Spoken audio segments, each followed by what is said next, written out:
Hello and welcome back to another episode of Biblical Unlocks. This show is designed to help build your habit of reading the Bible, understanding the Bible, and applying it in your daily life, as studies routinely show that those who read their Bibles regularly have significantly lower symptoms of depression, anxiety, and anger, whilst also having significantly higher feelings of compassion, forgiveness, and a sense of purpose in their lives.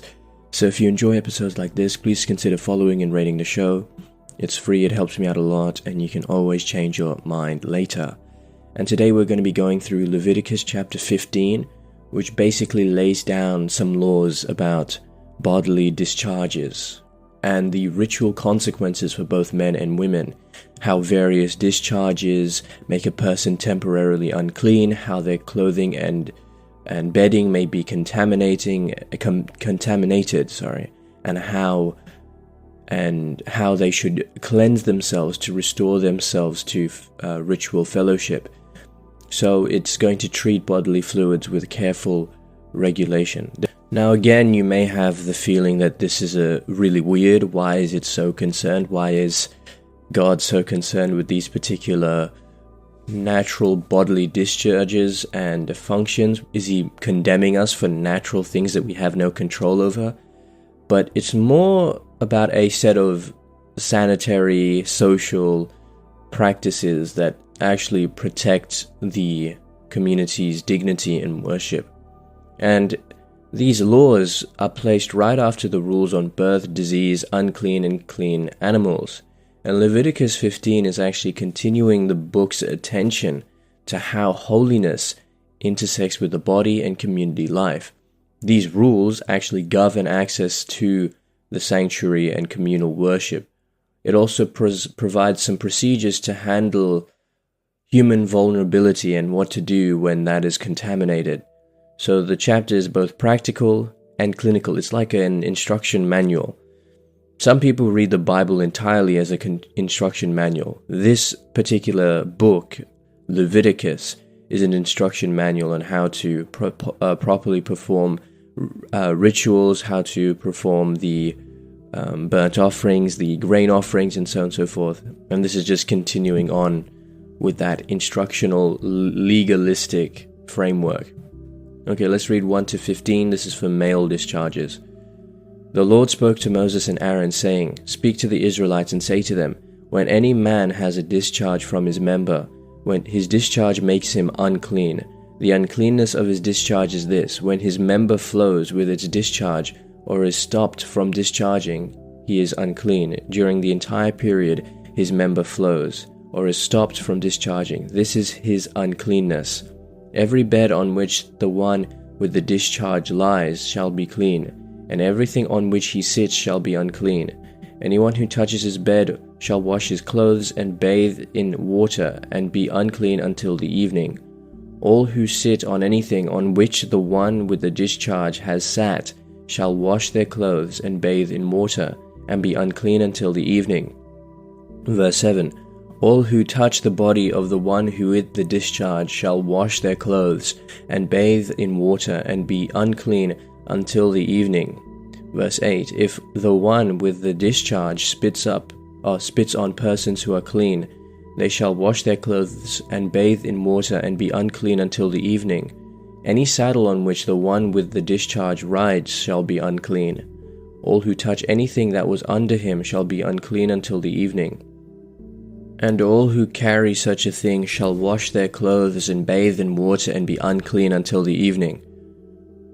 All those whom the one with the discharge touches without his having rinsed his hands in water shall wash their clothes and bathe in water and be unclean until the evening. Any clay vessel that the one with the discharge touches shall be broken, and every vessel of wood shall be rinsed in water. Verse 13. When the one with the discharge is cleansed of his discharge, he shall count 7 days for his cleansing. He shall wash his clothes and bathe his body in fresh water, and he shall be clean. On the 8th day he shall take 2 turtle doves or 2 pigeons, and come before the Lord to the entrance of the tent of meeting, and give them to the priest. The priest shall offer them, one for a purification offering, and the other for a burnt offering. And the priest shall make atonement on his behalf for the Lord for his discharge. Verse 16. If a man has an emission of semen, he shall bathe his whole body in water and be unclean until the evening. Everything made of cloth or of leather on which the semen falls shall be washed with water and be unclean until the evening. If a man lies with a woman and has an emission of semen, both of them shall bathe in water and be unclean until the evening. Verse 19. When a woman has a discharge of blood, that is a menstrual discharge from her body, she shall be in her impurity for 7 days, and whoever touches her shall be unclean until the evening. Everything upon which she lies during her impurity shall be unclean. Everything also upon which she sits shall be unclean. Whoever touches her bed shall wash his clothes and bathe in water and be unclean until the evening. Whoever touches anything upon which she sits shall wash his clothes and bathe in water and be unclean until the evening, whether it is the bed or anything upon which she sits. When he touches it, he shall be unclean until the evening. If any man lies with her, and her impurity falls on him, he shall be unclean 7 days, and every bed on which he lies shall be unclean. Verse 25. If a woman has a discharge of blood for many days, not at the time of her menstrual impurity, or if she has a discharge beyond the time of her menstrual impurity, all the days of the discharge she shall continue in uncleanness, as in the days of her impurity. She shall be unclean. Every bed on which she lies during all the days of her discharge shall be treated as the bed of her impurity, and everything on which she sits shall be unclean, as in the uncleanness of her impurity. Verse 27. Whoever touches these things shall be unclean, and shall wash his clothes, and bathe in water, and be unclean until the evening. Verse 28. If she is cleansed of her discharge, she shall count 7 days, and after that she shall be clean. On the 8th day she shall take 2 turtle doves or 2 pigeons, and bring them to the priest at the entrance of the tent of meeting. The priest shall offer one for a purification offering, and the other for a burnt offering, and the priest shall make atonement on her behalf for the Lord, for her unclean discharge. Verse 31. Thus you shall keep the Israelites separate from their uncleanness, so that they do not die in their uncleanness by defiling my tabernacle that is in their midst. Verse 32. This is the rule for those who have a discharge, for him who has an emission of semen becoming unclean thereby, for her who is in the infirmity of her menstrual period, for anyone, male or female, who has a discharge, and for the man who lies with a woman who is unclean.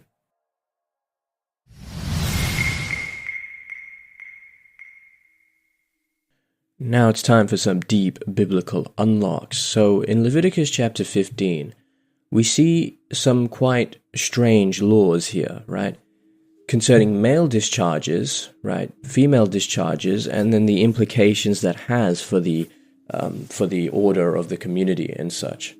And what we noticed is that if a man has an emission of semen, he's actually ritually, quote-unquote, unclean until the evening. Anything he touches becomes unclean and must be washed. Anyone who touches them is temporarily unclean until the evening as well. And after washing and waiting until the evening, normal ritual status is restored. So we see if a male has an abnormal male flow as well, if a male or a man has a running issue from his body other than a normal emission, like a discharge of blood or pus or something like that, that makes him unclean continuously and requires longer handling. He must be examined and may remain unclean while it continues. And when it ceases, he follows cleansing procedures that we saw in Leviticus 14. But what this is the law is actually treating bodily emissions as matters of spiritual status rather than sin. The emphasis is actually on communal protection, that is to say, the contamination of objects and restoring access through washing and time. Men are given responsibility. They must act, wash clothes, remove themselves from communal contact briefly to prevent the spread. Now, this could be for sanitary reasons, but there's actually a deeper meaning that I'll go through very soon. In verses 16 to 30, we see the same thing applying for females. So, during a normal menstrual period, a woman during her menstrual period is unclean 7 days. Anything she sits on is unclean. Anyone who touches her bed or sits where she sat is unclean until the evening and must wash her clothes and bathe. After the 7 days, she is clean, but if the bleeding continues beyond the normal period, she is unclean for as long as it continues. And when it stops, she must follow the washing and offering procedures. After the flow ends, she may be required to bring offerings, if this is a prolonged case, as in Leviticus 12 or 14. And postpartum, that is for after pregnancy, the chapter interacts with Leviticus 12, where postpartum unclean periods and offerings are spelled out, and here the focus is on handling of ongoing and or abnormal discharges. So the rules here actually protect the sanctuary and community, but they also normalizes the differences between men and women here. Women are not being punished, but they're given a rhythm for the community that others must respect. And the instructions about washing, waiting until the evening, cleansing of garments actually emphasize that dignity, hygiene, and procedures to re-enter. Now, I just want to point out something just because it's important. When you read this, it feels as though like God is so interested in human bodily discharges, and all these rituals are a bit invasive. That is, why is God so interested in these human bodily discharges? Why is he giving us these laws? And why do bodily discharges even contaminate? What makes it so unclean if these are natural procedures that happen? And the thing is, Leviticus 15 is not necessarily about disgust with bodies.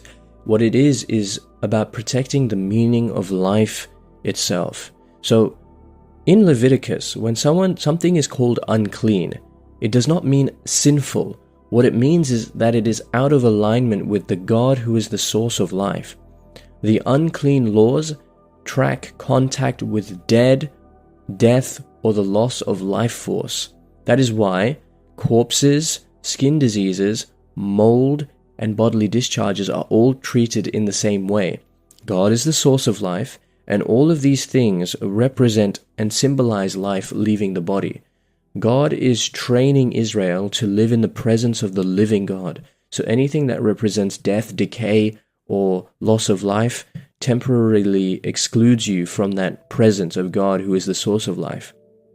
And in Leviticus 15, every bodily discharge that is described is the release of something that is normally inside the body, outside the body. So semen, that's potential life leaving the body. Menstrual blood, that was life that was prepared but did not come. Abnormal bleeding, that's life that is leaking away. And pus or other fluid, that is decay or disorder. And remember, blood, as we'll see in Leviticus 17, 2 chapters, is equal to blood. So life and blood are interchangeable. So whenever blood or reproductive fluid flows out, it is a symbolic brush with death. That is to say, it's not moral guilt, but it's a loss of power, of life power. And God cares because he's teaching Israel, life is holy, and you do not bleed without it meaning something. Menstruation is also included here because it's not because it's sinful, but it is a visible sign of life that was possible but did not occur. Each month a woman prepares her body to give new life, and blood and tissue build a home for that child, right?